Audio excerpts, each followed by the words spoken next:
بسم الله الرحمن الرحيم.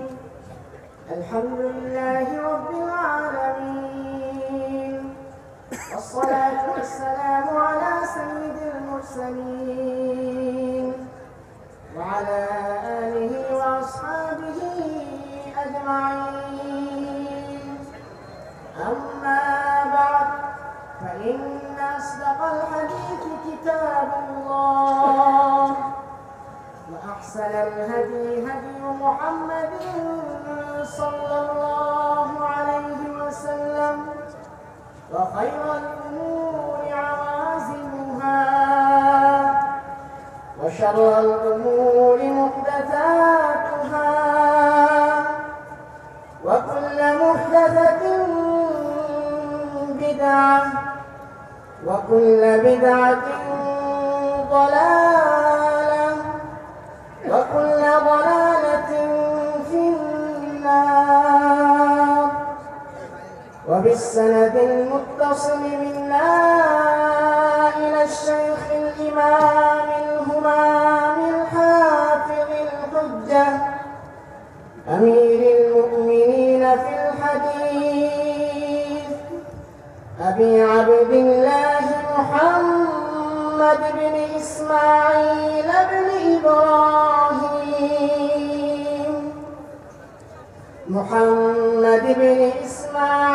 بن إبراهيم بن مغيرة بن بلبزبة الجعفي اليماني البخاري رحمه الله تعالى. اللهم انفعنا بعلومه وعلومهم، آمين يا رب العالمين. باب قول الله تعالى: ونضع الموازين القسط ليوم القيامة وأن أعمال بني آدم وقولهم توزن. وقال مجاهد: القسطاس العدل بالرومية. ويقال: القسط مصدر المقسط وهو العادل، وأما القاسط فهو الجائر. وبه قال حدثنا أحمد بن أشكار قال حدثنا محمد بن فضيل عن عمارة بن القعقاع عن أبي زرعة عن أبي هريرة رضي الله عنه قال النبي صلى الله عليه وسلم: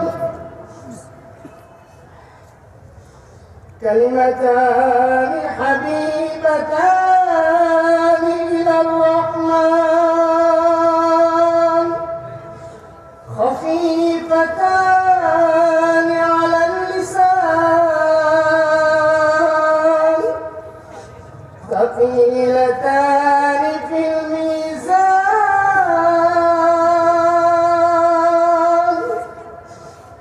سبحان الله وبحمده، سبحان الله العظيم. জাযাকুমুল্লাহ। সবাই পড়ি সুবহানাল্লাহি ওয়া বিহামদিহি, সুবহানাল্লাহিল আযীম, সুবহানাল্লাহি ওয়া বিহামদিহি, সুবহানাল্লাহিল আযীম। পাবনা জামিয়াত আশরাফিয়া মাদ্রাসার 2024 এবং 2025 অর্থ বৎসরের 1445 সালের সমাপনী দর্শের সর্বশেষ হাদিসটা একজন ভাই পাঠ করলেন সকলের পক্ষ থেকে। আল্লাহ তাআলা আজকের দাওরা হাদিসের তামাম বুজালাকে জনাবে রাসূলুল্লাহ সাল্লাল্লাহু আলাইহি ওয়াসাল্লামের মোবারক আহাদিসগুলার নূর তাদের কলবে দান করুক, আমাদের কলবে দান করুক।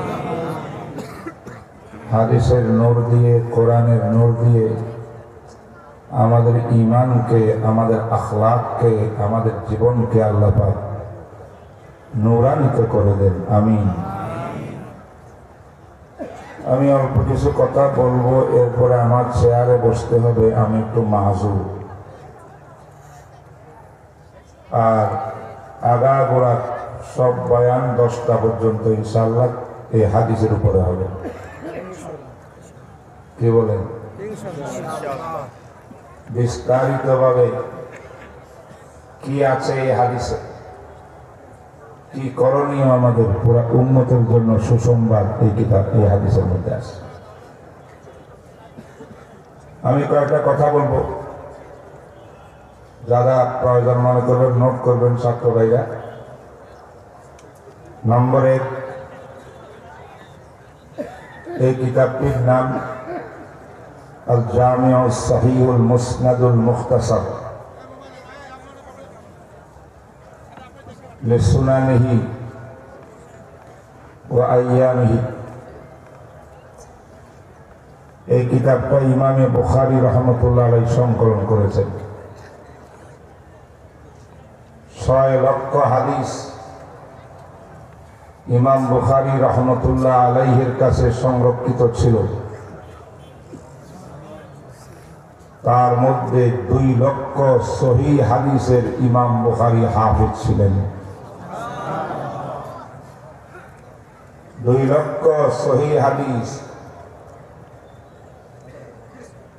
সহিহ হাসান জয়ীফ মিলিয়া 6 লক্ষ হাদিস। এই বিশাল হাদিসের ভান্ডার থেকে অত্যন্ত বিশুদ্ধ ইমাম বুখারী রহমতুল্লাহর নীতি অনুযায়ী যেমন হাদিস তিনি এই কিতাবে সাজানোর প্রয়োজন মনে করেছেন, সেটার জন্য 6 লক্ষ হাদিস থেকে তিনি নির্বাচন করেছেন বুখারীর হাদিসগুলো। 6 লক্ষ হাদিস থেকে নির্বাচন করেছেন কয়টি হাদিস, এটা বোঝার জন্য বুখারী শরীফের মধ্যে হাদিস আছে কয়টি এটা জানতে হবে। উলামায়ে কেরাম আছেন, মুহাদ্দিসিন এখানে আছেন। বুখারী শরীফের মধ্যে 3 ধরনের হাদিস আছে। কয় ধরনের? এক ধরনের হাদিসকে বলা হয় মুসনাদ হাদিস, যে হাদিসটা ইমাম বুখারী থেকে রাসূলুল্লাহ সাল্লাল্লাহু আলাইহি ওয়াসাল্লাম পর্যন্ত ধারাবাহিক সূত্র পুরোপুরি বর্ণিত আছে। ওয়াবি কালা হাদাসানা থেকে শুরু হয়। মুসনাদ হাদিসের সংখ্যা ইমাম ইবনে হাজার আসকালানী সাহেব ফাতহুল বারী গণনা অনুযায়ী ৭,৩৯৭টি হাদিস রয়েছে। বুখারী শরীফের ভিতরে বিশুদ্ধ মুসনাদ হাদিসের সংখ্যা কত? ৭,৩৯৭টি হাদিস। আমার মনে হয় আমার আওয়াজ যতটুকু যাচ্ছে সবাই মনোযোগ সহকারে কথাগুলো শুনুন, কারণ আজকে আমরা বুখারীর নাম অনেক শুনি, ঠিক না বেটি? বুখারী শরীফের নাম শুনে না এমন মুসলমান কম আছে। কারণ আমাদের কিছু ভাইরা মিডিয়ার মধ্যে আসি, তাদের স্লোগান হইল আমরা কোরআন শরীফ মানবো আর বুখারী শরীফ মানবো, আর কিছু মানি না, মানার দরকার নেই। এমন বক্তব্য আছে না নাই পাবনাতে? তাইলে আসলে কি শুধু বুখারী মানলে চলবে কি চলবে না, এই বিষয়টা জানার দরকার আছে না? এবং বুখারী শরীফে আসলে কি আছে সেটা তো জানার দরকার আছে। তাই এক সুযোগে জামিয়া আশরাফিয়া কর্তৃপক্ষ আজকে ব্যবস্থা করে দিয়েছেন খতমে বুখারীর উসিলা। আমরা এই সংক্রান্ত কিছু জরুরি কথা শুনবো আমি। তাহলে আমরা বললাম বুখারী শরীফের মধ্যে মূল হাদিস, এগুলো বলে মূল হাদিস, মুসনাদ হাদিসকে ৭,৩৯৭। ইমাম ইবনে সালাহ, হাফিজ ইবনে সালাহ, ইমাম নববী এনাদের গণনায় ৭,২৭৫। আবার বর্তমান ফুয়াদ আব্দুল বাকি, যিনি দুনিয়ার শ্রেষ্ঠ মহাত্মে বর্তমানে, ওনার গণনা অনুযায়ী সে হাদিসের সংখ্যা ৭,৫৬৩। ৭,৫৬৩। এই তিনটা কথা বাইরা মনে রাখতে হবে। এই হলো এক প্রকারের হাদিস। ২ নম্বর আরেকটা প্রকার হাদিস আছে তালিকাতে হাদিস। এটার নাম তালিকাতে বুখারী। বুখারী শরীফের তালিক। তালিকের অর্থ হইল ইমাম বুখারী বিভিন্ন প্রয়োজনে এমন কিছু হাদিস ওনার কিতাবে আনছেন, হাদিসগুলার সনদ নাই, সূত্র নাই। সূত্রবিহীন হাদিসকে বলা হয় তালিক। এই সূত্রবিহীন হাদিসের মর্যাদা মূল বুখারীর হাদিসের মর্যাদা এক সমান নয়। সূত্রবিহীন হাদিসের ভিতরে সহিহও থাকতে পারে, হাসানও থাকতে পারে, জয়ীফও থাকতে পারে। কথাটা বুঝছেন আপনারা? এরকম তালিকাতে বুখারী, সূত্রবিহীন সনদবিহীন হাদিসের সংখ্যা ১,৩৪১। বলুন ১,৩৪১। আরেক প্রকারের হাদিস আছে, লম্বা হাদিসের লাস্টে কালা আবু আব্দুল্লাহ বলিয়া কিছু হাদিসের সূত্র বয়ান করে, এগুলো হাদিস। এই হাদিসগুলো হইল মুতাবিআত ও শাওয়াহিদের হাদিস। একটা হাদিস তিনি সংকলন করেন, ওই হাদিসকে সহযোগিতা করার জন্য, আরো মজবুত করার জন্য আরো কয়েকটা হাদিস আনেন। এমন হাদিসকে বলা হয় মুতাবিআত ও শাওয়াহিদ। এই হাদিসের সংখ্যা হলো ৩৮৪। কত? তাহলে কয় প্রকার হাদিস হলো? আমার ভাইরা যারা আমার সামনে বসে আছেন সবাই মুখস্থ করে দাও। বুখারী শরীফে হাদিস আছে কয় প্রকার? ৩ প্রকার হাদিসের সংখ্যা টোটাল করলে হাদিসের সংখ্যা হয় ৯,০৮২টি হাদিস। সুবহানাল্লাহ বলে। কত হাদিস? এই আমার সামনে একটা কিতাব আছে প্রথম শেষ খণ্ড, আরেকটা আছে ঠিক এরকম প্রথম খণ্ড, 2 ভলিউমে। এই বিশাল কিতাবে বুখারীর মধ্যে সর্বমোট সব প্রকারের হাদিস মিলে সংখ্যা হইল ৯,০৮২। আর মূল হাদিস, আসল হাদিস, যাকে বুখারীর হাদিস বলা হয়, এমন হাদিসের সংখ্যা হইল ৭,৩৯৭। এইটাই ইবনে হাজারের মন্তব্য, এটা বেশি গ্রহণযোগ্য। এবার বলেন ৭,৩৯৭টি হাদিস ইমাম বুখারী সিলেকশন করেছেন কত লক্ষ থেকে? ৬ লক্ষ থেকে। সুবহানাল্লাহ বলুন। ৬ লক্ষ হাদিস থেকে জরুরি বিশুদ্ধ হাদিস সিলেকশন করতে করতে করতে করতে মাত্র টিকছে কত? ৭,৩৯৭। মুহতারাম হাজরিন, ইমাম ইবনে হাজার আসকালানী হাদিউস সারি মুকদ্দমায়ে ফাতুল বারী সেখানে লিখেছেন যে ইমাম বুখারী রাহমাতুল্লাহ আলাইহি বলেছেন যে আমি ২ লক্ষ হাদিস সহিহ হাদিসের হাফেজ। সুবহানাল্লাহ। কয় লক্ষ? সহিহ হাদিস না জয়ীফ হাদিস? তাহলে ইমাম বুখারীর কাছে সহিহ হাদিসের সংখ্যা কত? কমপক্ষে ওনার কাছে ছিল কত? বলুন বলুন বলুন।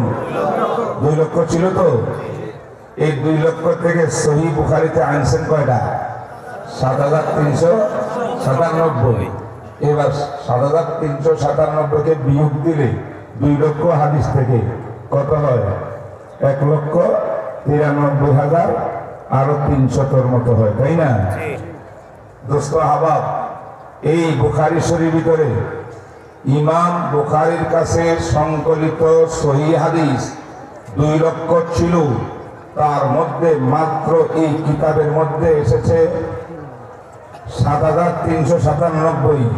অবশিষ্ট সব সহিহ হাদিস অর্থাৎ 1,93,300 মতো। বলুন 1,93,300 প্লাস এতগুলো সহিহ হাদিস বুখারী শরীফে নাই। বুঝেন না? আছে জি, আপনি কি বুঝতে পেরেছেন? তাহলে যারা বলবেন আমরা বুখারী মানি আর কোরআন মানিয়ে জীবন চালাবো, আপনারাও বুখারীওয়ালা হয়ে যান। বুখারীর ভিতরে হাদিস আছে ৭,৩৯৭ আর ১,৯৩,৩০০ হাদিস বুখারীতে নাই, যা ইমাম বুখারীর অন্য জায়গায় আছে ওনার কাছে। তাইলে বুখারী মানলে কি সব সহিহ হাদিস উপরে আমল হয়ে যাবে? জোরে বলেন যাবে? কত হাদিস থেকে যাবে? 1,00,000। শুধু ইমাম বুখারীর কাছে যে সহিহ হাদিস ছিল তার মধ্য থেকে 1,93,000 প্লাস বাদ পড়ে গেল। অতএব সমস্ত সহিহ হাদিস উপরে আমল করা, হাদিস হাসান হাদিস উপরে আমল করা, জয়ীফ যেগুলা কাবেলে আমলের উপযুক্ত সমস্ত হাদিস, রাসূলের হাদিস, সব নবীজির হাদিসকে আমল করা এবং সেটা মান্য করা এবং কোরআন শরীফকে মান্য করা, এটার নাম ইসলাম, এটার নাম দ্বীন। এই দিকে বলা হয় আহলে সুন্নাত ওয়াল জামাত। এতগুলা 1,93,000 বাদ দিয়া মাত্র 7,397 হাদিসকে মানার নাম দ্বীন নয়, ইসলাম নয়, আহলে সুন্নাত ওয়াল জামাত হতে পারে। পয়েন্টটাকে বুঝছেন? ইমাম বুখারী রাহমাতুল্লাহ আলাইহি নিজে বলেন, ওয়ামা ফি হাযা সাহিহ মা ফি হাযিহি সাহিহ ইল্লা মা সাহহা ওয়া কাদ তারাকতু কাসীরাম মিনাস সিহাহ লিখাউফি তুল। আমি এই কিতাবে যাহা লিখেছি সব শুদ্ধ হাদিস লিখেছি, তবে সব হাদিস এখানে আনি নাই, অনেক হাদিস ছেড়ে দিয়েছি কারণ কিতাব বিশাল হয়ে যাবে। ঠিক না বেটি? তাইলে বুখারী শরীফ মানলে চললে তাহলে বাকি হাদিসগুলো কে মানবে? কয় না। সহিহ হাদিস কিছু মানবেন, অসংখ্য হাদিস মানবেন না, অমান্য করবেন। আমার মনে হয় অসংখ্য হাদিসকে, লক্ষ লক্ষ হাদিসকে বাদ দিয়ে মাত্র 7,000 প্লাস হাদিসকে মানার নাম হাদিস মানা নয়। তাই যদি কোনো আহলে হাদিস ভাই এটাকে বলে আমরা আহলে হাদিস, হাদিস মান্যকারী, বুখারী মানিয়া চলি, তারা আসলে 7,300 হাদিস মানে 1,93,000 হাদিস বাদ দেয়। এত সহিহ হাদিস বাদ দিলে কখনো আহলে হাদিস তো হতে পারে না।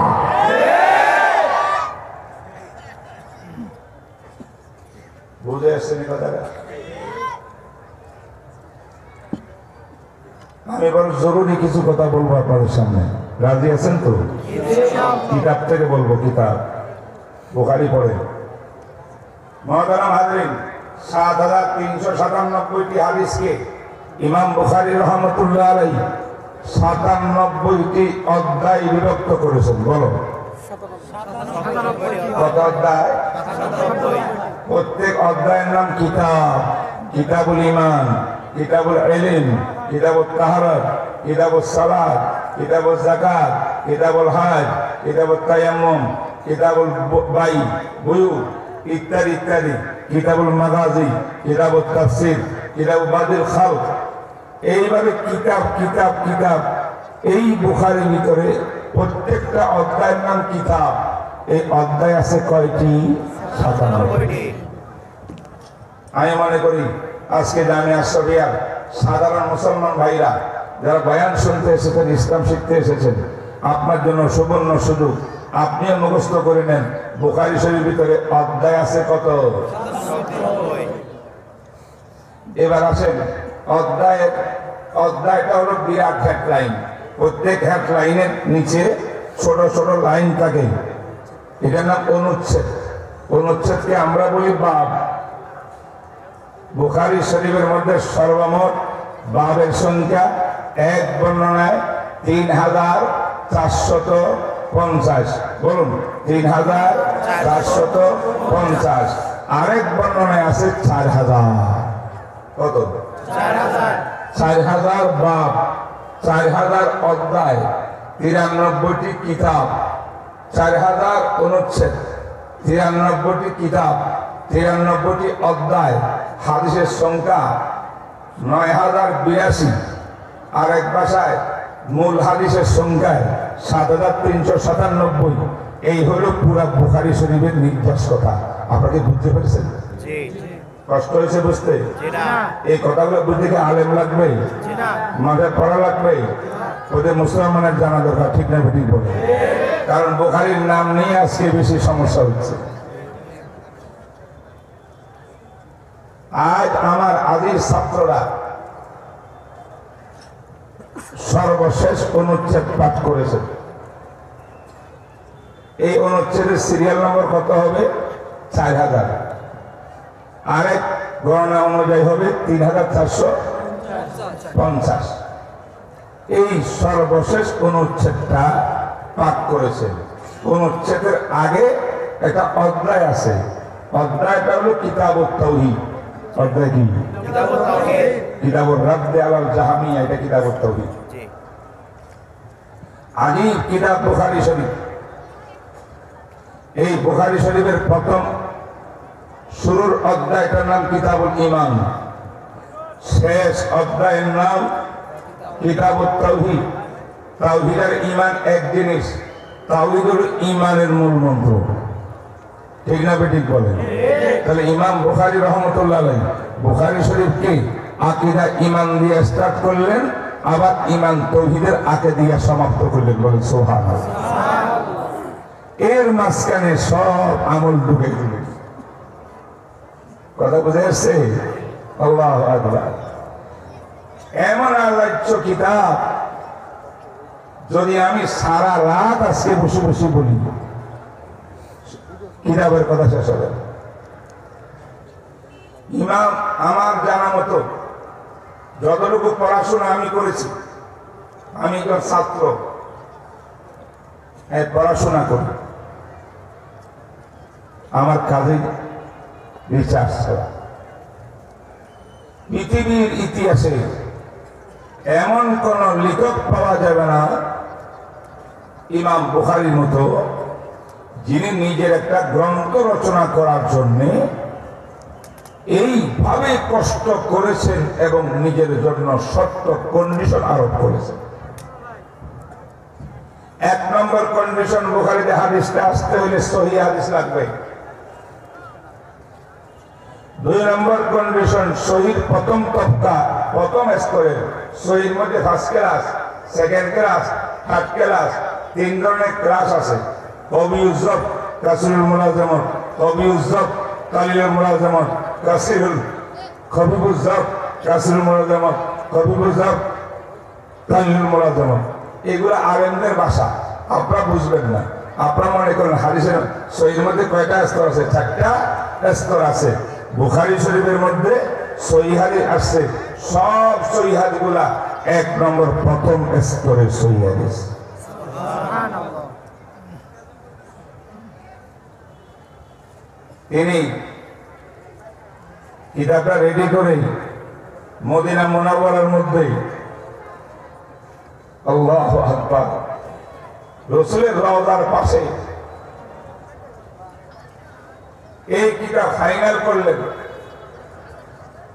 ফাইনাল প্রেস করলেন এর আগে বিভিন্ন সফর করে টুকটাক লিখতে লিখতে লিখতে একত্রিত করিয়া ফাইনাল করা হয়েছে মদিনা শরীফে শেখ জাকারিয়া রহমতুল্লাহ আলাইহি শেখুল হাদিস তিনি লিখেছেন তিনি কেমনে ফাইনাল করলেন তিনি প্রত্যেকটা হাদিসকে এই কিতাবে আনবেন কিনা লিখবেন কিনা তার জন্য প্রথমে একবার গোসল করছেন পাক পবিত্র গোসল ভালো করে করিয়া 2 রাকাত নফল নামাজ পড়েছেন 2 রাকাত নফল নামাজ পড়িয়া এরপরে ইস্তেখারা করছেন মুরাকাবা করছেন আল্লাহর সাথে পরামর্শ করছেন সুবহানাল্লাহ সুবহানাল্লাহ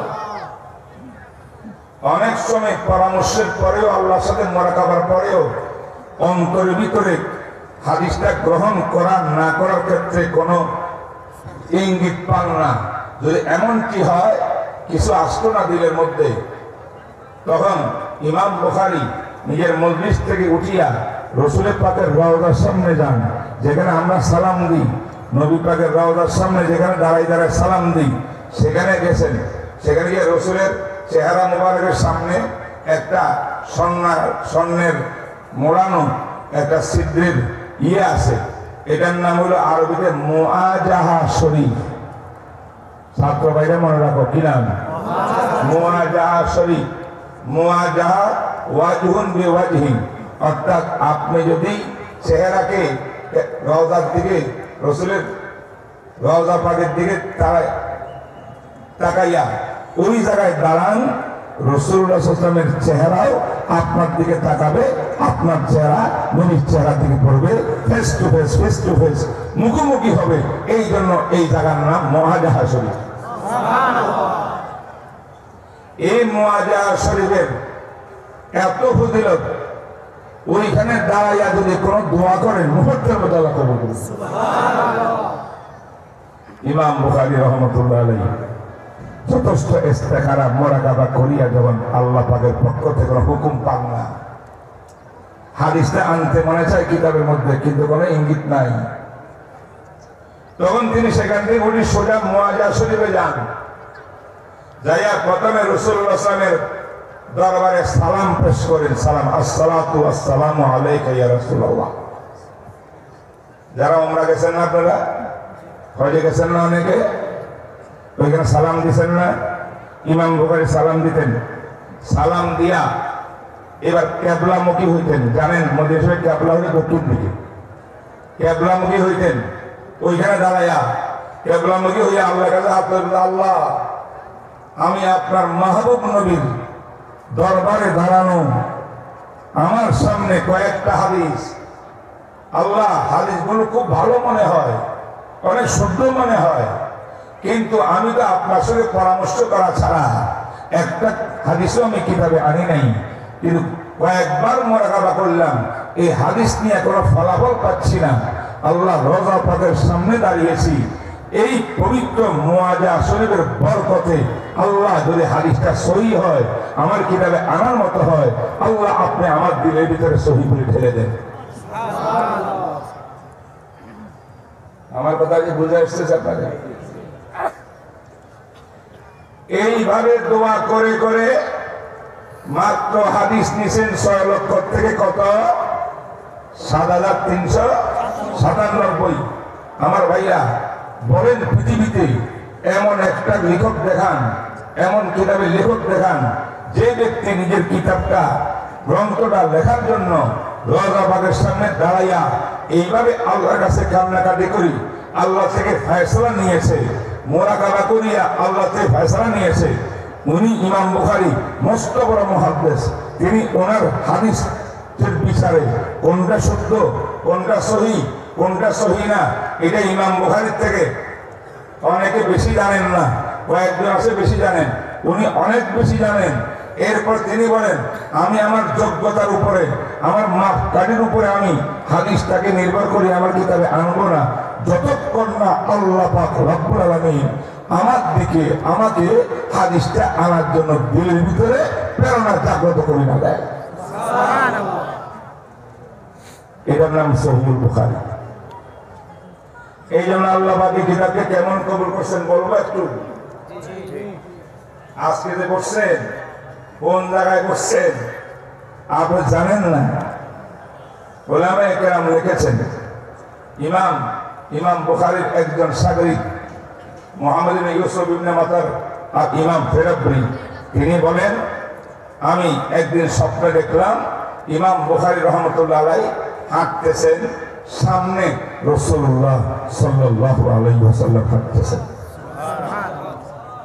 আমি কি দেখলাম, নবীর পিছনে পিছনে ইমাম বুখারী হাঁটে, আল্লাহ নবী যেখানে পা রাখে ইমাম বুখারী তাকাই থাকেন, যেখানে পা উঠান ইমাম বুখারী পাও সেখানে গিয়ে পড়ে। আবার ইমাম বুখারী আরেক থেকে পা উঠে সামনে যান, ওইখানে ইমাম বুখারী আরেক পা পড়ে। রসুলের কদমে কদমে, রসুলের কদমে কদমে দেখে দেখে ইমাম বুখারী চলতেছেন। আমি জিজ্ঞাসা করছি, হযরত আমি এটা কি দেখলাম? মুআব্বির বলেন তাবির কর্ণওয়ালা স্বপ্নের যে এই কাজটা অর্থ হইল ইমাম বুখারী হইলেন পৃথিবীর মধ্যে রাসূলুল্লাহ সাল্লাল্লাহু আলাইহি ওয়াসাল্লামের সুন্নতের সবচেয়ে বেশি ফলোয়ার। সুবহানাল্লাহ। ইমাম আবু যায়েদ মিরওয়াজি আমি স্বপ্নে মুহাম্মদ রাসূলুল্লাহ সাল্লাল্লাহু আলাইহি ওয়াসাল্লামকে দেখলাম খাবে।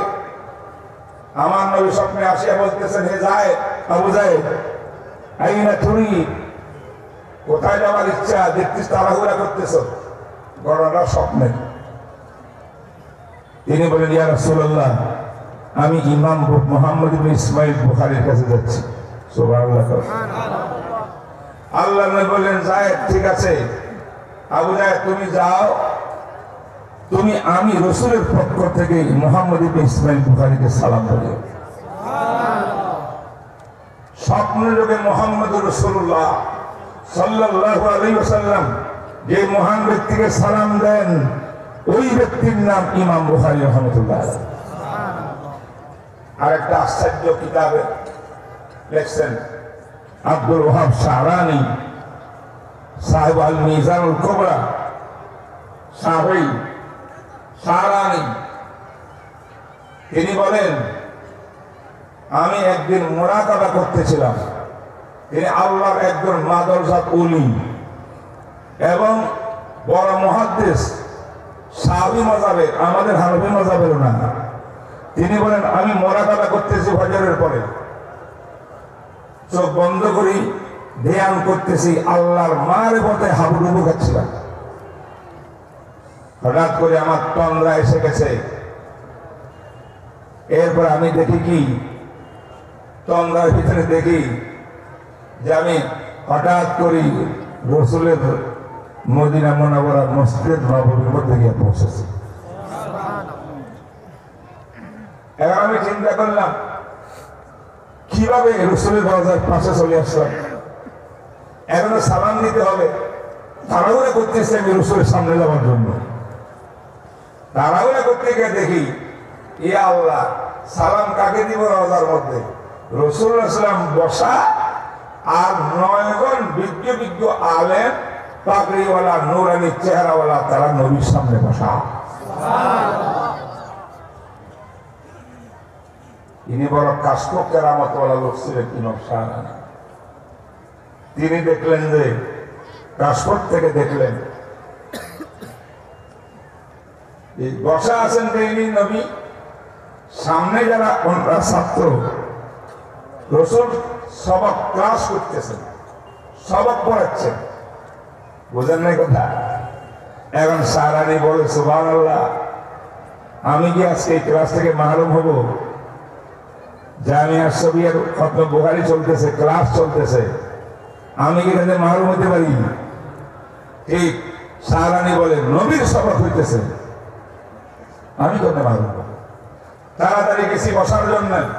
সবাই চেহারার দিকে তাকায়, দেখলাম আল্লাহু আকবার, 9 জন আলেম, প্রত্যেকজন আলেম আমার দিলে বলল, কাশফুল দ্বারা বুঝলাম সব হানফি মাযহাবের ওলামা। সুবহানাল্লাহ। কোন মাযহাবে? জোরে বলেন না। স্বপ্ন দেখে কে? শাফি মাযহাবের লোক। ইমাম শাহরানি দোস্ত আবাব, আমি তাড়াতাড়ি বসে গেলাম। আমি এখন লক্ষ্য করি না হুজুর কি পড়াচ্ছেন, ক্লাসটা কিসের চলে। সবার সঙ্গে ছাত্র যখন বসলাম, আমি নবীজির চেহারার দিকে তাকাইলাম, আস্তে আস্তে সামনে একটা কিতাব পড়ে আছে, এইদিকে তাকাইলাম, যেমন আমার সামনে কিতাব আছে। আমি ভালো করে তাকাই, দেখি এটা সহিহ বুখারী শরীফের দরস চলতেছে সেখানে। কথা বুঝলেন না? বুখারীর ক্লাস চলে, মদিনা মুনাওয়ারায় রওজার পাশে সবক পড়াচ্ছেন মুহাম্মদ রাসূলুল্লাহ, সবক পড়তেছেন বড় বড় উলামায়ে কেরাম, আল্লাহওয়ালা, এরা সবাই হানফি মাযহাবে। এই যে আমি মাঝে মধ্যে বলি, আমি তামাম দুনিয়া দেখেছি, এই মাত্র আমি 2 মাস, এখন 1 মাসও হয়নি, আমি গত 18 তারিখে আসছি ডিসেম্বরে। আমেরিকার ওরা আকাশ বাতাস দেখেছি আমি।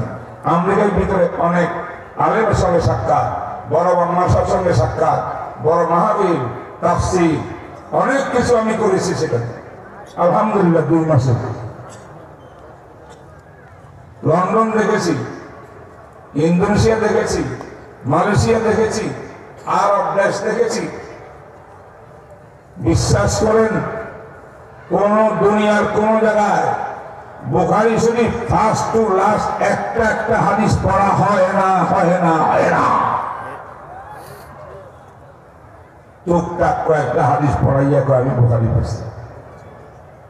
বুখারী প্রথম থেকে শেষ পর্যন্ত একজন বিজ্ঞ মুহাদ্দিসদের কাছে সকাল বিকাল ফজর পরে ঘন্টা, মাগরিব পরে সবক, এশা পরে সবক, সারাদিন ক্লাস, সবসময় হাদ্দাসানা রাসূলুল্লাহ, হাদ্দাসানা রাসূলুল্লাহ, ক্বালা রাসূলুল্লাহ, ক্বালা রাসূলুল্লাহ। এইভাবে পুরা বুখারী 2 খণ্ড একটা হাদিস আমাদের ছাত্ররা উস্তাদের কাছে ভালো করে পড়েছে। হাদিসের রিডিংও পড়ছে, হাদিসের ব্যাখ্যা পড়ছে, হাদিসের মিনিংও পড়ছে।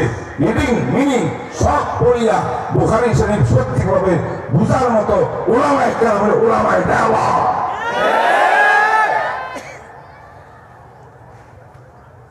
আমি কিন্তু মদিনা ভার্সিটির ছাত্র।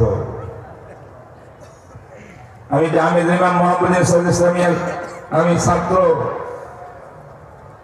লেসান করছি আমি তকি উসমানের সাগরি,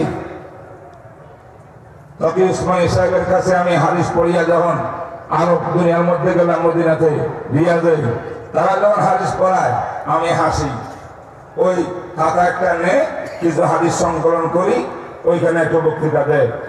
আর আমি যখন প্রেসকুজ ধরি, তুমি কিছু বলিও না, তুমি তো পড়ে আসছো। আমি এদেরকে পড়াই, তারা মূর্খ। এই জন্য আমি পরিষ্কার ভাষায় বলতে চাই, কোরআন নাজিল হয়েছে মক্কায়, মদিনায়, হেজাজে। এই কোরআন ভালো করে পাঠ করা হয়েছে, কেরাত করা হয়েছে মিশরে। আর কোরআন সঠিকভাবে বুঝছে হিন্দুস্তানের উলামায়ে দেওবন্দ। এমনিভাবে কোরআনের ব্যাখ্যা হাদিস কামা হক আদায় করিয়া প্রত্যেক কিতাব বুখারী পড়ছে আমার ছাত্ররা, তিরমিজি শরীফ পড়ছে এরা, আবু দাউদ পড়ছে এরা, নাসাই পড়ছে এরা, ইবনে মাজাহ এরা, নাসাই এরা, এবং মুয়াত্তা মালিক এরা, মুয়াত্তা মুহাম্মদ এরা, ইমাম তাহাবীর কিতাব সরমানে আসার এরা। 10টি হাদিসের কিতাব সব পড়েছে একটা বছরে, রাত দিন ক্লাস করছে, ওস্তাদরা পড়াইছেন মেহনত করে। প্রত্যেক গুরুত্বপূর্ণ হাদিসের উপরে ব্যাখ্যা দিয়েছেন, বিশ্লেষণ দিয়েছেন, বুঝাইছেন হাদিসে কি বলে, মাযহাবে কি বলে। আমার আবু হানিফার যত মাযহাব আছে জীবন চলার পথে আমাদের জন্য দিয়েছেন। আবু হানিফার মাযহাবের যত মাসলা আছে প্রত্যেকটা মাসআলা হাদিস দ্বারা, কোরআন দ্বারা প্রমাণিত পেয়েছি। সমস্ত আলেমরা প্রমাণিত পেয়েছে। এমন কোন মায়ের সন্তান নাই ইমাম আবু হানিফার একটা মাসলা প্রমাণ করতে পারবে এই মাসলাটা কোরআনের সঙ্গে মিল নাই, হাদিসের সঙ্গে মিল নাই। মন গড়া মাসলা একটা মাসলা হবে এমন নাই।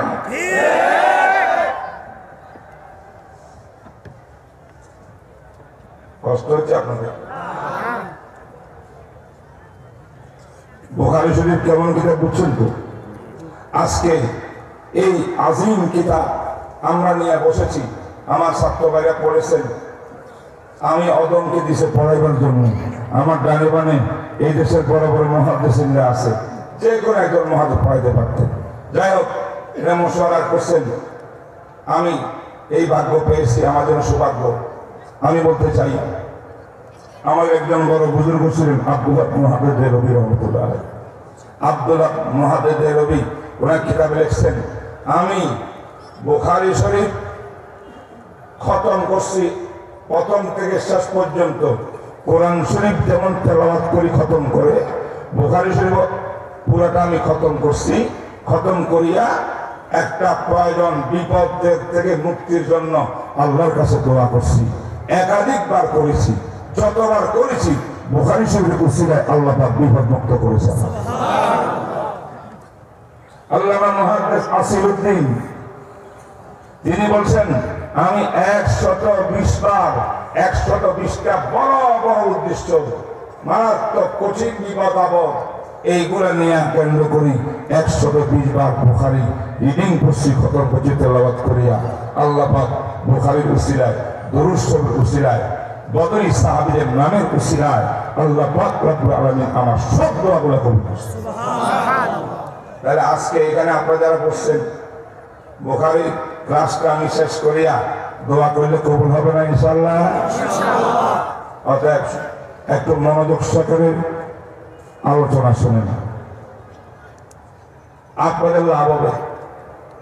ইমাম বুখারী রাহমাতুল্লাহ আলাইহি সর্বশেষ অনুচ্ছেদ বললেন, বাব ونضع الموازين القسط ليوم القيامة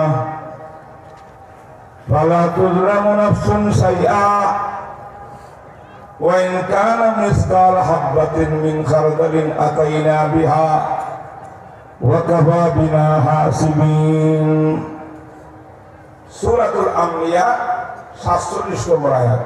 কত? 47। সূরাতুল আম্বিয়ার এই আয়াতের একটা ছোট্ট অংশ দিয়া ইমাম বুখারী হেডলাইন করেছেন এখানে, বাবু কাউলিল্লাহি ওয়া নাযাউল মাওয়াজিন আল কিসতা লিয়াউমিল কিয়ামা।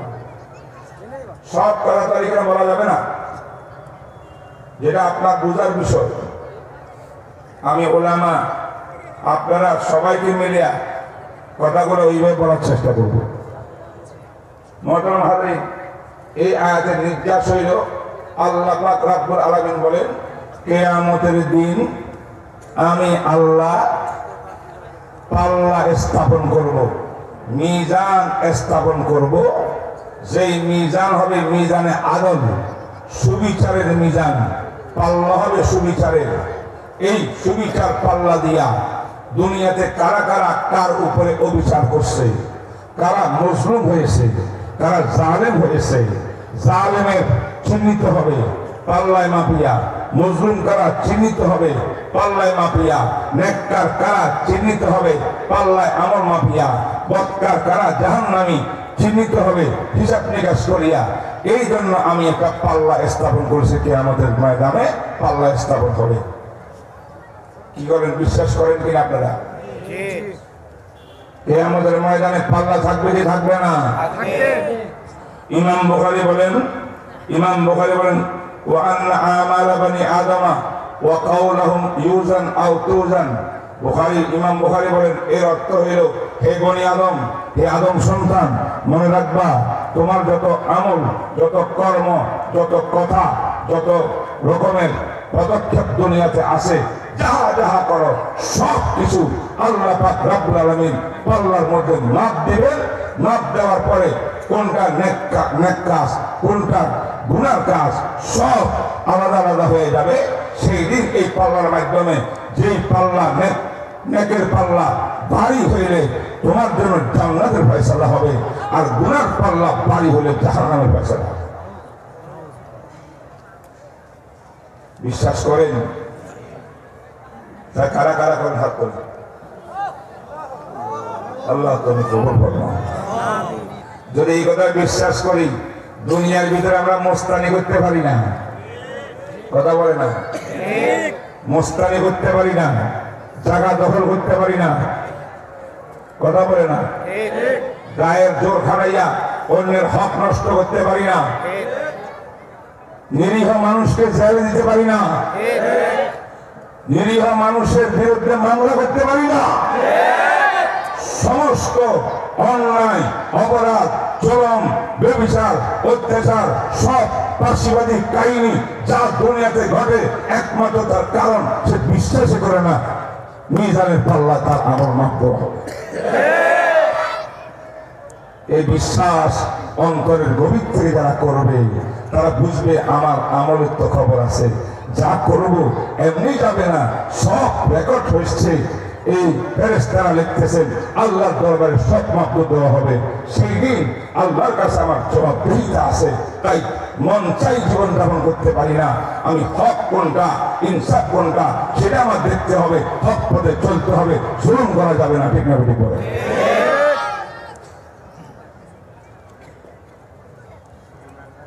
এখন ইমাম বুখারী সর্বশেষ সবক দেন আমাদেরকে, হে দুনিয়ার মানুষ, হে ছাত্ররা যারা বুখারী পড়ছো, বুখারী পড়াইতেছো, বুখারী শুনতেছো, সবাই বুঝে লো, পাল্লা একটা আছে, কিয়ামতের ময়দানে দাঁড়াবে। ঠিক না ঠিক করে?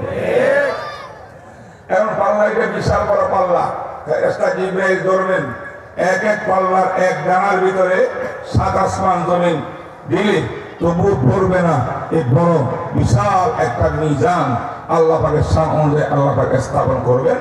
এই জন্য কোরআনের মাওয়াজিন শব্দ বহু বচন আনছেন। কেন? তাফকিমে শানে হাজার মিজান। এই মিজানের শান বড়, মান বড়, বিশাল বড়, মানুষ ধারণা করতে পারবে না। এই জন্য এটাকে বহু বচন দিয়ে আল্লাহ পাক ব্যাখ্যা দিয়েছেন। কথা কি ক্লিয়ার? ভাই আমার, এই মিজানের পাল্লায় কার আমল মাপজব হবে, এই কথাটা আজকের এই মাহফিলে বলা দরকার আছে না? নেই? আমরা যারা এখানে আছি দেখবেন আমরা কোন স্তরে পড়ি। আমি এখন সব কথা বলবো না, সংক্ষেপ করে বলবো। কোরআনে কারীমের মধ্যে 5টি আয়াত আছে আমার সামনে কোরআনের। এক আয়াতে বলে আল ওয়াজনু ইয়াউমা ইযনিল হক, অবশ্যই অবশ্যই কিয়ামতের ময়দানে ওজন দেওয়া হবে আমলনামা। ঠিক কিনা?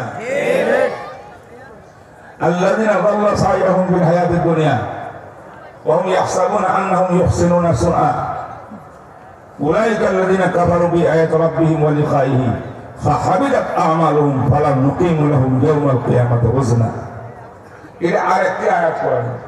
এই আয়াতের অর্থ হইল যারা জীবন লাইফ বরবাদ করছে, আল্লাহ বিশ্বাস করে নাই, নবীকে বিশ্বাস করে নাই, কোরআন বিশ্বাস করে নাই, আলেম ওলামার কথা শুনে নাই, সারা জীবন মন চাই জীবন যাপন করছে, তারা আল্লাহর সঙ্গে কুফরি করছে, কোরআনের সঙ্গে কুফরি করছে, পরকাল বিশ্বাস করে নাই, তাদের আমল নামা মাপ দেওয়া হবে না।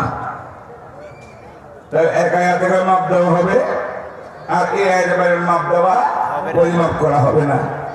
কথা বুঝতেছেন আপনারা? এবার আমি সব কথাগুলোকে নির্যাস করে বলি, মানুষ কিয়ামতের ময়দানে পাল্লায় আমল মাপ দেওয়ার ক্ষেত্রে 4 তবকা হবে, 4 স্তরের মানুষ হবে। কয় স্তর? 4 স্তর। এটা বুঝেন। 1 নম্বর,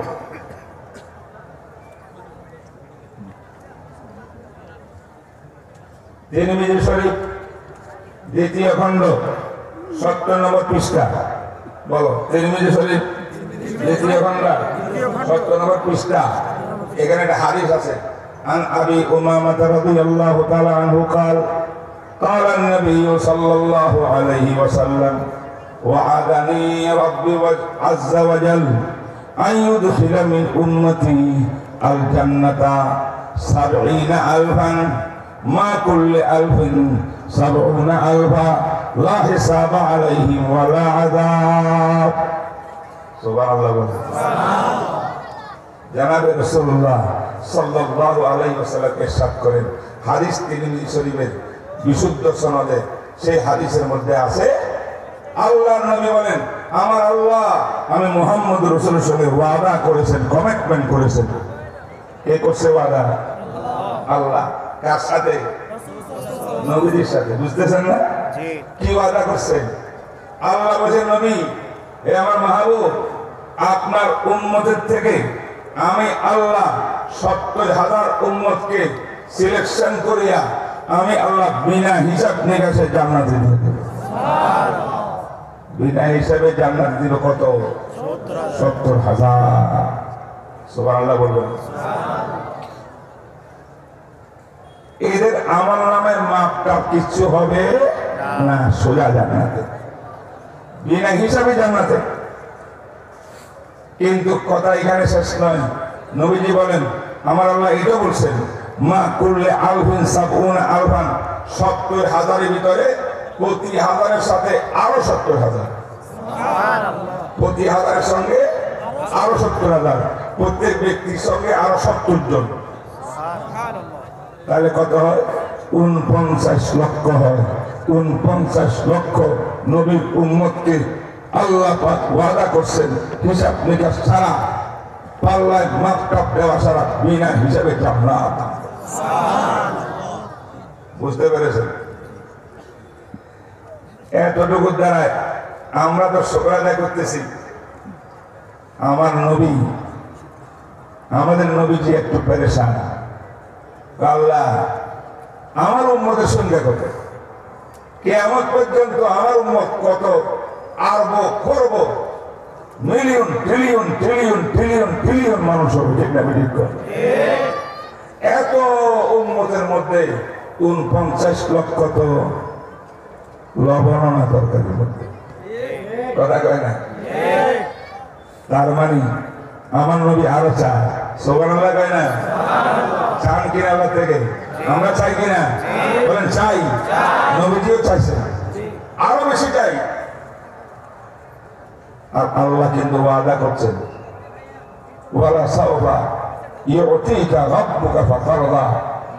আল্লাহ বলেন, নবী আমার মাহবুব, আপনি কিয়ামতের ময়দানে, হিসাব নিকাশের ময়দানে এবং পরকালে জান্নাতে আপনি যাহা চাবেন আমি তাহা দিয়া আপনাকে সন্তুষ্ট করে ছাড়ব।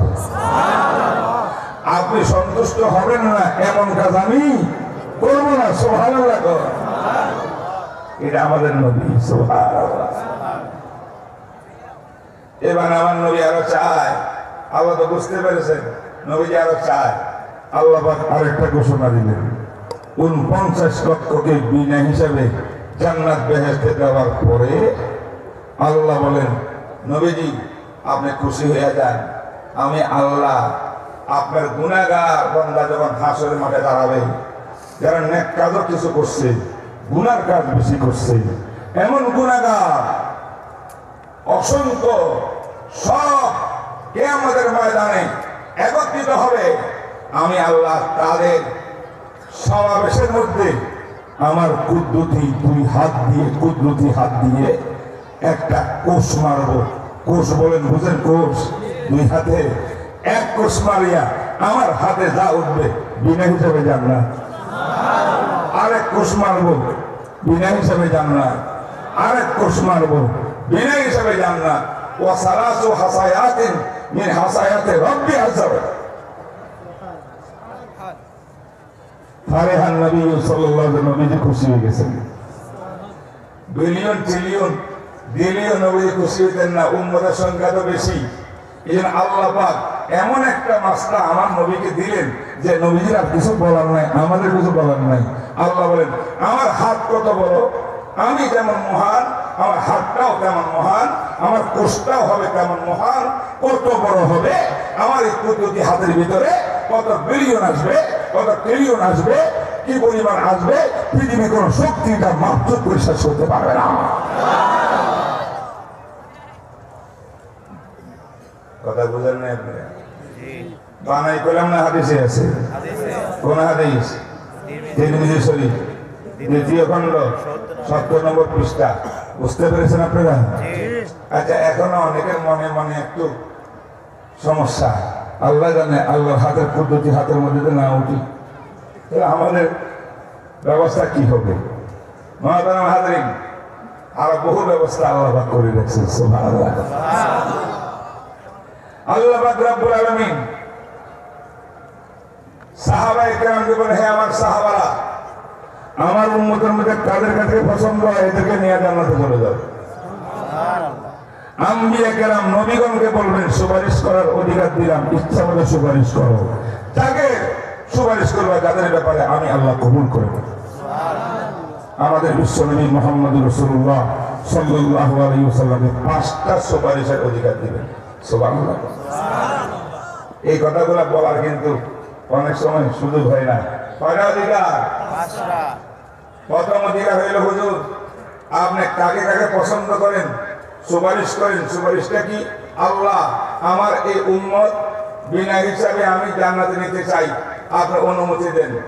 আল্লাহ বলবেন, এই সুপারিশ করবেন বিনা হিসাবে জান্নাত।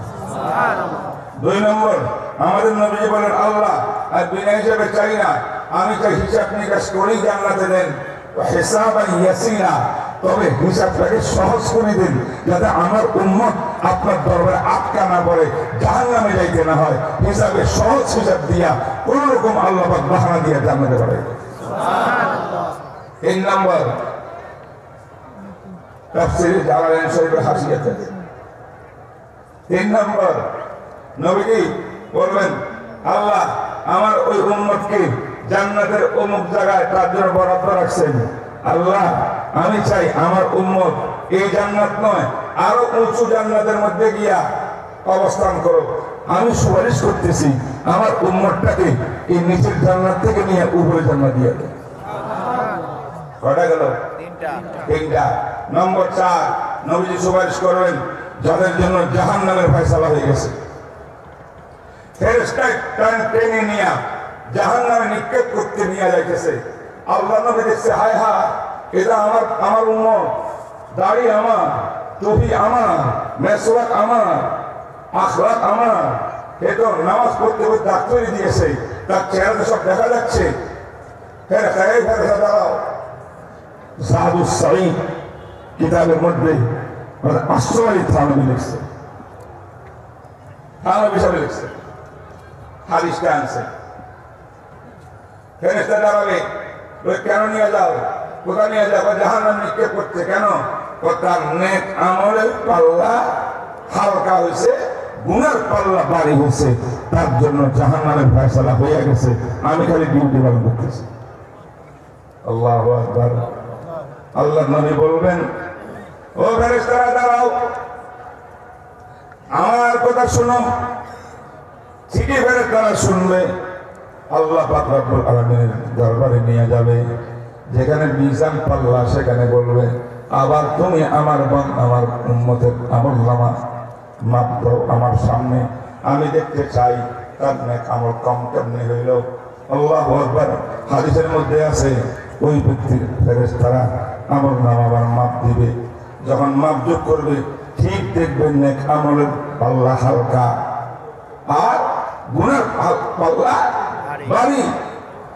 তখন রাসূলুল্লাহ সাল্লাল্লাহু আলাইহি ওয়াসাল্লাম বলবেন হে ফেরেশতারা দাঁড়াও, মাপ যোগ শেষ হয় নাই, তার একটা আমলনামা আমার কাছে আছে, আমি রাসূল সংরক্ষণ করেছি। এটা বলে নবীজি পকেটে হাত দিয়া একটা কাগজের টুকরা ওই নেক আমলের পাল্লায় রেখে দিবেন। নেক আমলের পাল্লায় যখন রাসূল রেখে দিবে, নেক আমলের পাল্লা এক মুহূর্তের মধ্যে একদম ভারী হয়ে যাবে। বলছে আল্লাহ পাক ফয়সালা করে যাও জান্নাতে চলে যাও। এই লোকটা কান্না শুরু করবে, ইয়া রাসূলুল্লাহ আপনি কি দিয়েছেন, কি আমল? তুমি একদিন কাউকে দেখানোর জন্য না, কারো প্রশংসা পাওয়ার জন্য না, নির্জনে বসে বসে মুহাব্বতের সঙ্গে দরুদ শরীফ পাঠ করছেন। সে দরুদটা আল্লাহ কবুল করছেন, আল্লাহ আমাকে জানাইছেন, আমি এটা রেকর্ড করে রাখছি। সেই কাগজ সুবহানাল্লাহ। তাইলে জান্নাতে যাওয়ার আরো ব্যবস্থা আছে না নাই? এবার নবীজি বলবেন, নবীজির সর্বশেষ সুপারিশ হলো যারা জাহান্নামে চলে গেছে নবীর উম্মত, আল্লাহর কাছে বলে ইয়া আল্লাহ আপনি জাহান্নামে দিয়ে দিয়েছেন, আমি আপত্তি করি নাই, তবে আমার সুপারিশ হলো দীর্ঘ মেয়াদে জাহান্নামে দিয়েছেন, বহু বছর জাহান্নামে থাকতে হবে, আমার সুপারিশ হলো তার জাহান্নামের মেয়াদকাল কমায়া একটু স্বল্প সময়ের জন্য জাহান্নামে দেন। আল্লাহ বলেন যাও এটা কবুল। এরপরে সুপারিশের কাজ শুরু হবে। আমার নবী বলবেন ওলামায়ে কেরাম কোথায়, পীর সাহেবরা কোথায়, সন্তানরা কোথায়, মা বাপ কোথায়? মা বাপ সুপারিশ করবে সন্তানের জন্য, সন্তান সুপারিশ করবে মা বাপের জন্য, উস্তাদ সুপারিশ করবে ছাত্রের জন্য, ছাত্র করবে উস্তাদের জন্য, ওলামায়ে কেরাম সুপারিশ করবে ওই সমস্ত মুসলমানের জন্য যারা আলেম সমাজকে দ্বীন ইসলামের কাজে দুনিয়ার মধ্যে সামান্যটুকু সহযোগিতা করেছে। এই সমস্ত সহযোগিতাকারী সবাই জন্য উলামায়ে কেরাম সুপারিশ করে। জান্নাতে যাওয়ার পথ আছে না নাই? আরো এক হাদিসের মধ্যে আছে আল্লাহর নবী এক আলেমের সামনে একজন লোক দাঁড়াই যাবে, তাকে ফেরেশতারা টেনে এসে জাহান্নামে নিয়ে যেতেছে। হুজুর জামিয়া শরীয়র হুজুর আমাকে চিনছেন? কোন আমি চিনলাম না তোমাকে। আপনার মনে নাই আমাকে নিয়ে যাচ্ছে জাহান্নামে? আমি তো একদিন আপনার লোটা ভরে ওজুর পানি ব্যবস্থা করে দিয়েছিলাম আপনার খেদমতে। আমি তো আপনার প্রতিষ্ঠান চালাবার জন্য সামান্য কিছু অর্থ আমার পকেট থেকে দিয়েছিলাম। আমি তো দিনের ওই কাজে আপনার সহযোগিতা করছিলাম। চিনেন নাই? তো চিনছি। তো কি হবে? এখন আমাকে জাহান্নামে নিয়ে যেতেছে, আপনি কিছু করেন। তখন এই আলেম আল্লাহর দরবারে সুপারিশ করবে। আল্লাহ পাক নবীজির উসিলায় উলামায়ে কেরামের সমস্ত সুপারিশ আল্লাহ কবুল করবে। আমার দোস্ত হাওয়া ونضع الموازين القسط ليوم القيامة فلا تظلم نفس شيئا وإن كان مثقال حبة من خردل أتينا بها وكفى بنا حاسبين। আল্লাহ রাব্বুল আলামিন বলেন, আমি পাল্লা বিছাবো, পাল্লার ভিতরে হিসাব নিকাশ করব। যারা পাল্লার মধ্যে হিসাব হবে তাদের বিন্দু পরিমাণ জিনিস বাদ যাবে না, সব পাল্লায় উঠবে। মহতরম হাজরিন, মানুষ কয় প্রকার বলছিলাম? 4 প্রকার। এক প্রকারের মুসলমানের কথা শেষ হইল, যারা বিনা হিসাবে জান্নাতে যাবেন। বুঝছেন কিনা বুঝেন নাই? 2 নম্বর, যারা বিনা হিসাবে জানা যেতে পারবে না, বরং তাদের আমল নামা মাপজুব হবে। এরা কারা? যারা নেক আমল করেছে, বদ আমল গুনাহ করছে, মুসলমান ছিল, ঈমান ঠিক ছিল, আমল করে নাই, নামাজ পড়ে নাই, মা বাপকে কষ্ট দিয়েছে, সুদের কারবার করছে, সুদখুরিকে নিজে হারাম মনে করে নাই, মানুষকে কষ্ট দেওয়াকে হারাম মনে করে নাই, এমন জঘন্য অপরাধী আছে না নাই? এই জাতীয় মুসলমান যারা কিছু আমল ভালো, অধিকাংশ খারাপ, এই সমস্ত মুমিনের জন্য আল্লাহ পাক পাল্লা স্থাপন করবেন। পাল্লার মধ্যে মাপজুব হবে। একদল মুমিন, প্রথমে বলেছি 70,049 লক্ষ থেকে শুরু করি, এদের হিসাব নিকাশ নাই। বাকিদের হিসাব নিকাশ হবে। হিসাব নিকাশের মধ্যে নেক আমলের পাল্লা ভারী হলে জান্নাতে যাবে, না জাহান্নামে যাবে। বুঝলেন না? বুঝেন না? কয় দল হলো মুমিনের? মুসলমানের 2 দল। এবার ভালো করে বুঝেন। কাফেরদের 2 দল। অমুসলিমের কয় দল? জোরে কয় দল? 2 দল। একটা মুসলিম আছে এমন, এই ঈমান আনে নাই, ইসলাম গ্রহণ করে নাই, কোরআন হাদিস কিচ্ছু মানে না, সে বিধর্মী অথবা সে নাস্তিক, কিন্তু তার মানসিকতা ভালো, ইসলামের বিরুদ্ধে আচরণ সে করে না, মুসলমানের বিরুদ্ধে সে কথা বলে না, সে পাইলে জনসেবা করে, যেখানে গরিব দরদি অসহায় সেখানে তার দান খায়রাত করে, যেখানে টর্নেডো আসছে সেখানে দান খায়রাত করে, যেখানে সামাজিক কাজ আছে সেখানে করে, হসপিটাল করে দেয়, ফ্রি চিকিৎসা করে দেয়। এমন অমুসলিম বিভিন্ন দেশে আছে না নাই? দেখবেন এরা কিন্তু মুসলমান নিয়ে মাথা ঘামায় না। এদের কাদের জনসেবা করো, তাদের ধর্মে জনসেবা যত করবা তত তোমার আখিরাতে ফল ভালো হবে, এই জন্য তারা করে। এই জাতীয় অমুসলিম যারা আছে, কাফের যারা মুসলমানদের ডাইরেক্ট মোকাবেলার মধ্যে আসে নাই, ডাইরেক্ট ইসলামের বিরুদ্ধে আচরণ করে নাই কঠিন ভাবে, তাদের আমল নামা মাপ হবে, মাপজুব দিবে জান্নাত দেওয়ার জন্য না, কাফেরের জন্য জান্নাত হারাম।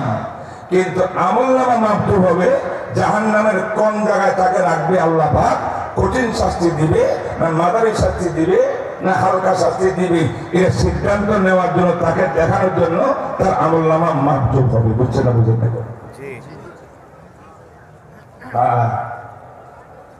শুনেন না আবু লাহাবের কথা? সুয়াইবা, আচ্ছা এগুলা বলবো না, অনেক লম্বা হাদিস হয়ে যাবে, ওদিকে আমি যাচ্ছি না, অনেক কাহিনী আছে।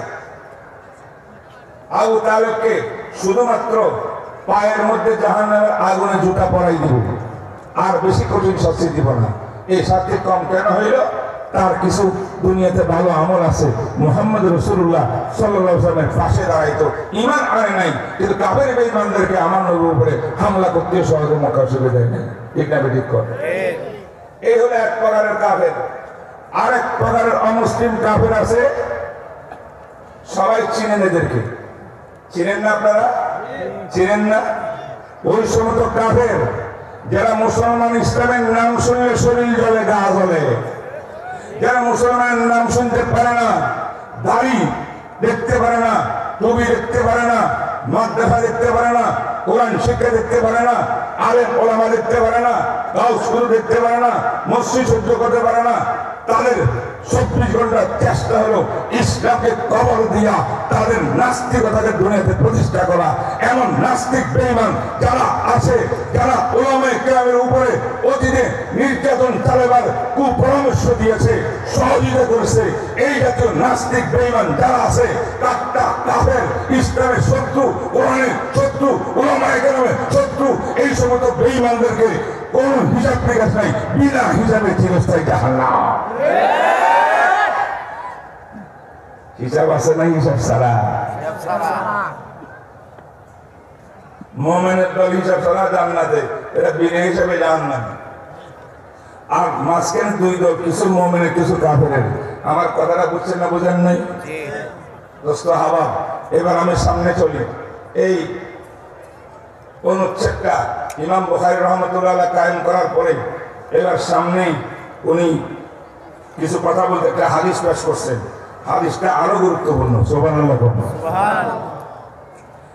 এখানে একটা প্রশ্ন লাগে যে আমাদের আমল সব মাপজোক দেওয়ার জন্য আল্লাহ পাক পাল্লা স্থাপন করবেন। এই ভাইরা মনোযোগ আমার দিকে। আমাদের কাফেরেরা না, মুসলমান কলমা পড়ুয়া আমাদের মধ্যে 73 দল আছে না নাই?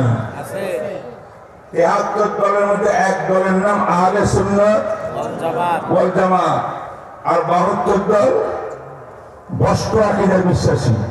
ঠিক না ঠিক বলেন? তার মধ্যে একটা দলের নাম মুতাযালা, আর একটা দলের নাম জাহমিয়া, আর একটা দলের নাম কাররামিয়া, আর একটা দলের নাম মুরজিয়া, আর একটা দলের নাম খারেজিয়া।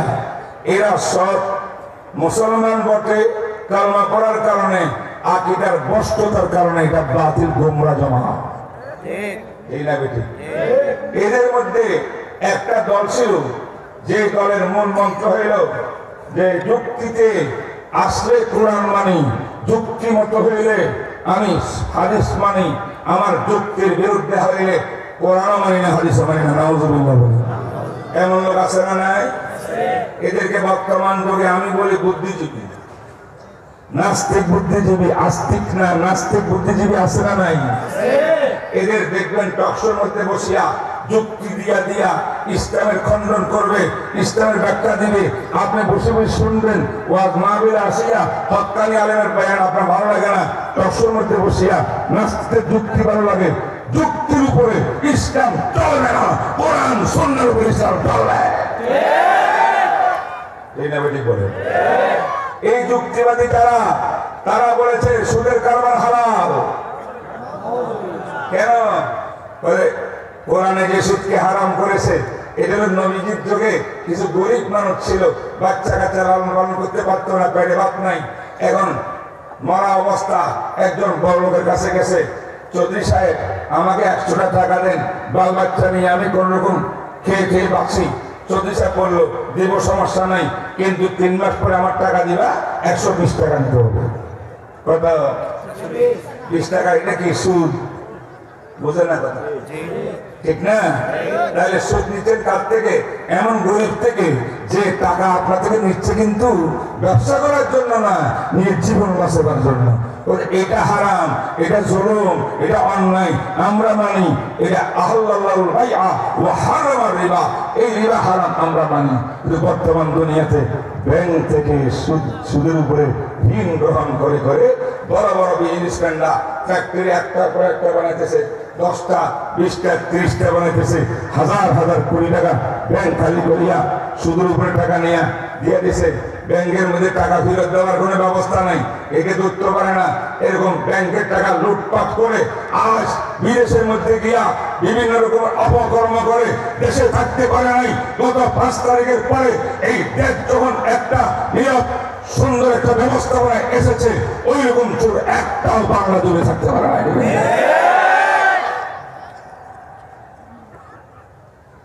এরা যুক্তি ব্যক্তি হলো এই বড় বড় লোকরা, এদের থেকে সুদ নিলে অসুবিধা কোথায়? ব্যাংক যখন 1000 কোটি টাকা দিল তাকে ব্যবসা করার জন্য, সেখান থেকে 20 লাখ টাকা সুদ দিয়ে দেবো, তুমি যখন ব্যবসা করবা টাকা ইনকাম করবা আমাকে তো।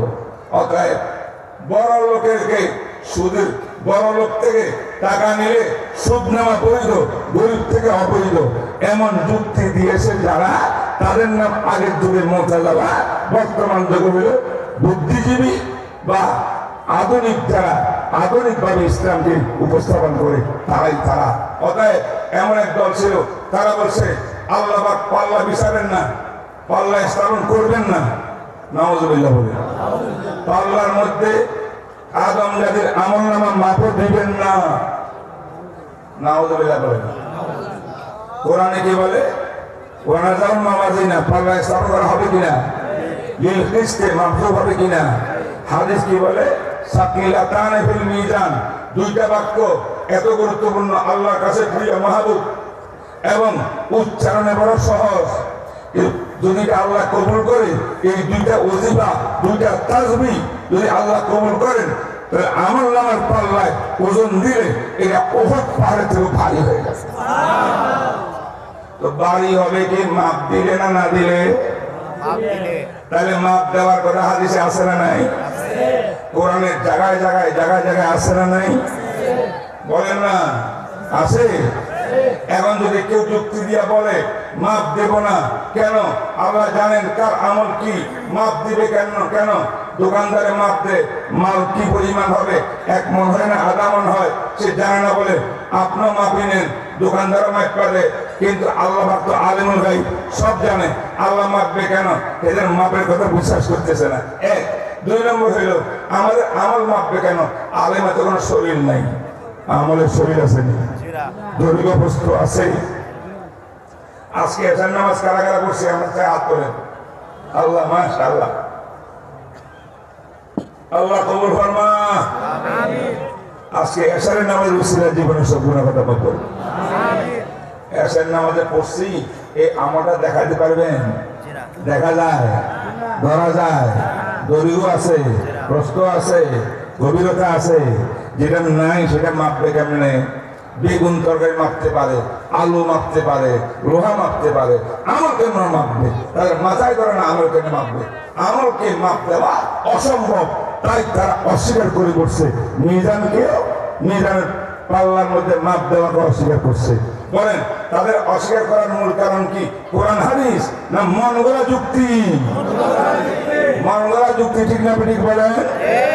বুঝায় ইমাম বুখারী রাহমাতুল্লাহ বলেন, আমি সর্বশেষ অনুচ্ছেদ এই জন্য কায়েম করিয়া আজকে জামিয়া শরিয়ার হাজার হাজার মুসলমান শুনতেছে, উলামায়ে কেরামকে শোনাচ্ছি।